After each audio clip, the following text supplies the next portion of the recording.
நாடெங்கிலும் பிரச்சனை. நீங்க தலைநகரில் எத்தனை பிரச்சனைன்னு உங்களுக்கு தெரியும். சென்னையில் மழை நீர் கழிவுநீர் ஓடாது, சிறிய மழைனாலும் மிதக்கணும், சாலை இல்லை.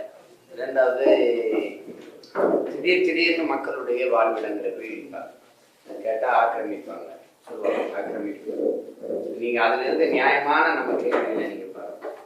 ஆக்கிரமிக்கும் போது என்ன பண்ணிட்டு இதே பிரச்சனை கரூர். அந்த மக்கள் என்ன சொல்றாங்க, இந்த இடத்துல வீடு கட்டி குடியிருங்கன்னு சொன்னதே இவங்க தான். ஒரு பாட்டி ஒரு அம்மாலாம் என்கிட்ட 100 வருஷமா நான் இருக்கேன், என் குடும்பம் பரம்பரை இருக்கு, நான் இப்போ என்னை விடிக்க சொல்றாங்க. இப்போ நமக்கு என்ன கேள்வி, நீ ஆக்கிரமிக்கும் போது என்ன பண்ண, முதல்ல அந்த இடத்துல போய் வீடு வேங்க தொடங்கும் போது என்ன பண்ண. ஏரி சரி, ஏரி அது குளம் சரி, குளம் அரசுக்கு சொந்தமான இடம் எப்படி வீடு கட்டி 60 வருஷம் வாழ்ந்து அதுக்கு வரி கட்டிருக்காங்க, மின்னிணைப்பு கொடுத்துருக்காங்க, குடும்ப அட்டை கொடுத்துருக்காங்க, வாக்குரிமை கொடுத்துருக்குறாங்க, எரிகாட்சி இணைப்பு கொடுத்துருக்காங்க, கழிவு நீர் மழைநீர் காவாவை போட்டிருக்காங்க, வீட்டு வரி வாங்கியிருக்காங்க. 60 வருஷமா நடந்து திடீர்னு ஆக்கிரமிப்புன்னு வருது அப்படின்னா இது யாரோட பிள்ளை? அப்போ அங்கே போய் போராட வேண்டியது. திடீர்னு நாங்கள் 2000 ஏக்கர் எடுக்கிறோம், சிப்காடு தொழிற்சாலைன்னு, தொழிற்சாலை வளர்ச்சி. இப்போ விவசாயிக்கு இருக்கிற பிரச்சனை என்னென்னா, அவனே முதலாளியாக இருக்கான்.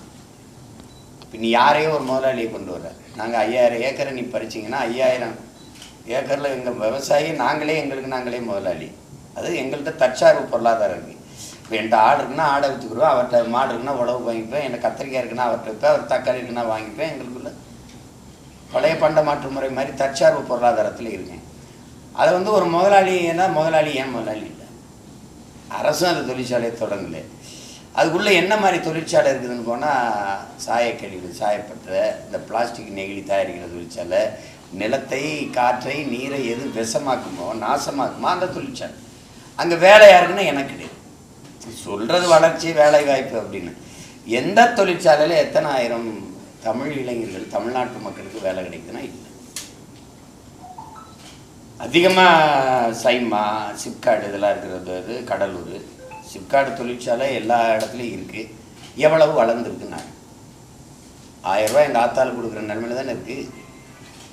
1000 ரூபா மாதம்னா ஒரு நாளைக்கு 30 ரூபா தானே, ஒரு இட்லி 30 ரூபா, அது தெரியுமா அவங்களுக்கு? அப்போ இந்த நிலைமையில தான் இருக்குது. எங்கே வளர்ந்துருக்கு? சரி, தொழிற்சாலை நம்ம ஒரு கேள்வியை வைக்கிறோம், எந்த தொழிற்சாலை அரிசி பருப்பை விளைவிச்சு, எந்த தொழிற்சாலை உங்களுக்கு உளுந்து பருப்பை விளைவிக்குமோ ஒரு கேள்வி இருக்குல்ல. அப்போ தொழிற்சாலை வேலை கொடுக்குது, வேலையில் சம்பளம் கொடுக்குது, சம்பளத்தை வச்சு என்ன செய்யறதுன்னா சாப்பிட்லாம்னு. சாப்பாடு யார் கொடுப்பா? அது சம்சாரி தான் கொடுக்கணும், அது நிலத்துலேருந்து தான் எடுக்கணும். அந்த நிலத்தை நீ பறிச்சிக்கினா சோத்துக்கு மண்ணை அதிங்கிறதுனா பதில் இல்லை. மண் இருந்தால் தானே திங்கிறது, அதுவும் இல்லை. அப்போ இந்த இடத்துல இந்த நம்ம இவர்களை சொல்லி குறை இல்லை.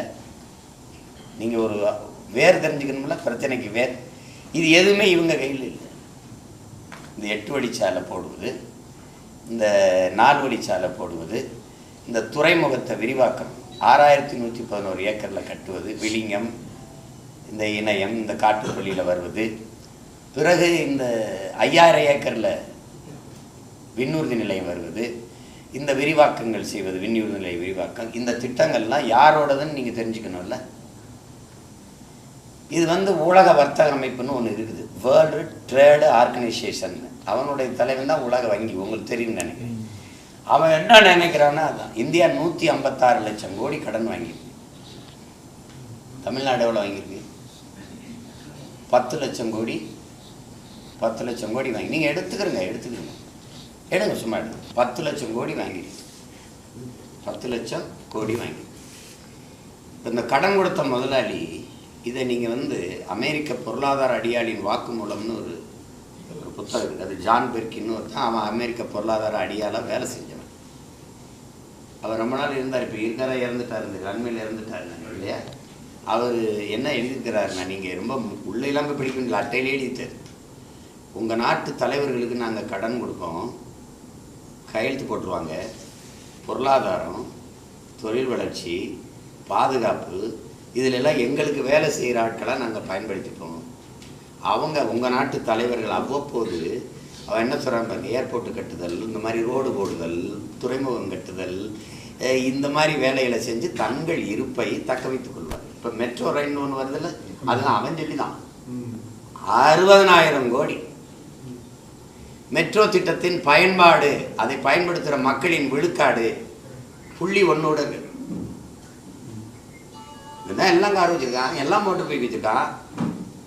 எதுக்கு தாண்டா இந்த மெட்ரோன்னா, நீ மேலே இப்படி பார்த்துட்டு இருக்கும்போது வளர்ச்சின்னு கீழே மீத்தேனு, ஈத்தேனு, ஹைட்ரோ கார்பன் என்னென்ன வளம் இருக்கோ அது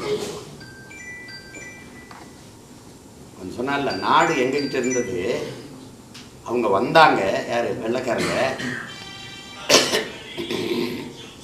பைபிளை கொடுத்தாங்க.